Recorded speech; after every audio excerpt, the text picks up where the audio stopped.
Hope you're doing good today. I wanted to make a quick video before my toddler comes running after me.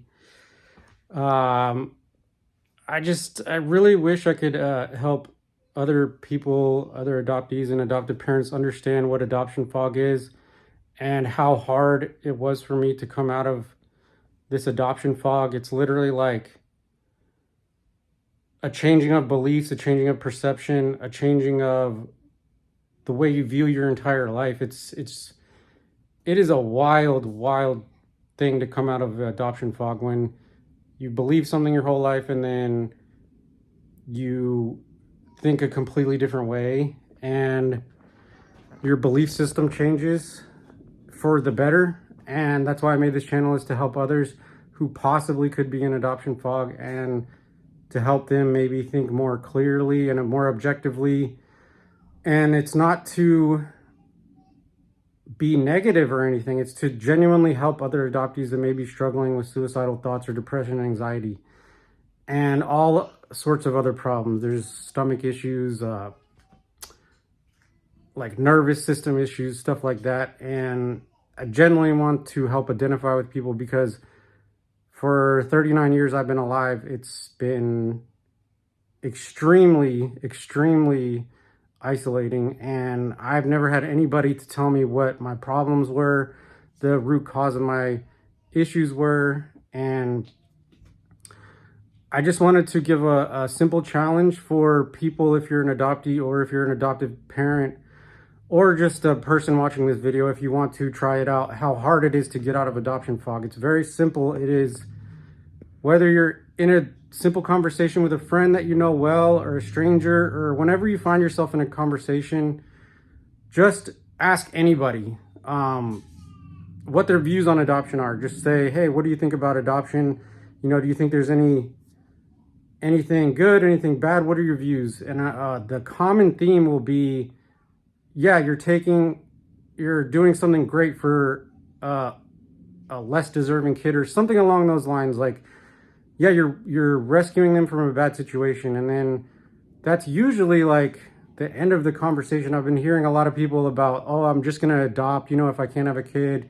How do we adopt these kids from the wars going on? Like, it seems like it's just that simple. I'm just going to adopt. I'm going to help a kid out of a bad situation. And then there's this like happy fairy tale that is kind of sold. And the common issue, like, here's the problem. If there is no acknowledgement that there is any sort of like harm that can be done from being separated from your mother and your biological family, your ethnicity, if the original birth certificate is taken away from the child, and the common narrative that I've been hearing is, yes, I am grateful for my adoption, and I don't understand, or I don't hear people saying, or other adoptees when they say, I don't care about my biological family at all. Like, they left me at an orphanage and I don't give a shit about them, or I'm not going to find them. And to me, it's kind of weird, to me personally, because I find it normal for any other person in any other situation to keep memorabilia of their parents, keep memorabilia of their family, and wonder, just the curiosity of where they came from. But the adoption fog is, it's common to hear things like, there was a comment on my video about the book Being Adopted, that she was a foundling and she was adopted and she doesn't understand any of this drastic or dramatic loss. And it was kind of like, she was offended that I would say that there's a loss associated with adoption and adoptees. And to me, my personal theory is that you go ask 10 out of 10 people in therapy, in your friend group, in your family, in like teachers, doctors, and you ask them about adoption, if it could cause any harm to the kid, most of the time they're going to be like, what are you talking about? You're taking them out of a bad situation and putting them in a better one, right? And that's been the message that I've seen my entire life. When I talk about it now, even though I'm out of the fog, people get offended when I say there's any type of loss of your mother, your father, your brothers and sisters, your ethnicity, your medical records. It's like people, if you say that you're anything but grateful for your adoption and that you meet a lot of resistance. There's a lot harder road if you talk about the losses associated with adoption and being relinquished at birth. Yet there is massive amounts of adoptees that are coming out and talking about the trauma and overwhelming grief and pain they feel from being separated from their families. And it is just kind of sad to me because I have dealt with the same thing in my entire life, and I have been deeply, deeply in the fog. And it just seems like it doesn't make sense to me why other people would be offended that I say it's normal to look for your biological family. I don't really get it. I highly suspect it's denial, but I mean, I'm not you.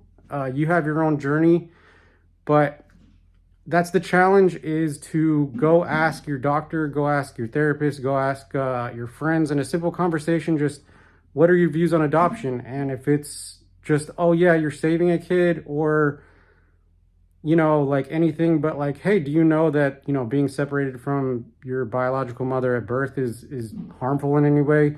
A lot of people will say, well, you can adopt an infant because it won't hurt them. They're not going to remember anything. They're too young. And that's also false. Your central nervous system remembers being separated from your mother. She grew you for 9 months. There's studies, there's a lot of research, there's a lot of books, and there's a lot of adult adoptees talking about their experience that it is grief and pain that is definitely 100% denied. And even on this channel, when I talk about loss, there's plenty of comments that say, oh, well, you know, that's just not true. That's not true for me. Adoptees are saying that's like, don't speak for all adoptees. And I'm not trying to speak for all adoptees. I can't, even if I wanted to. It's just something I can't possibly do. But for the adoptees that do need help, I'm trying to help them. If you do not need help and you're somewhat offended, that doesn't even make sense to me why you'd be offended if you're already happy and you think everything is fine in your adoption. And like, why would you be offended? If I'm talking about something that is trying to be helpful to people that need help and you're offended by it, like, it doesn't make sense. But try it out, ask about adoption, see what your responses are, and then think about what your adopted child has to do when they ask about their adoption. Like, if they have any grief or pain, or are wondering why they're having such a hard time with internal pain and conflict. And, you know, it blows my mind that internal reality I had to live versus the external messages that I got my entire life that basically wanted to make me end my life. So it's just really sad that that is the world's view. That is the message that we are imprinted with as me as an adoptee since I was born. Yeah, it's just a bad message. It's not true for every adoptee. It's unhelpful, and I want to help. So I hope this video helps you. I hope you can identify with something that I said. And if not, if it offends you, I also, you know, I'm sorry, but I don't mean to offend anybody.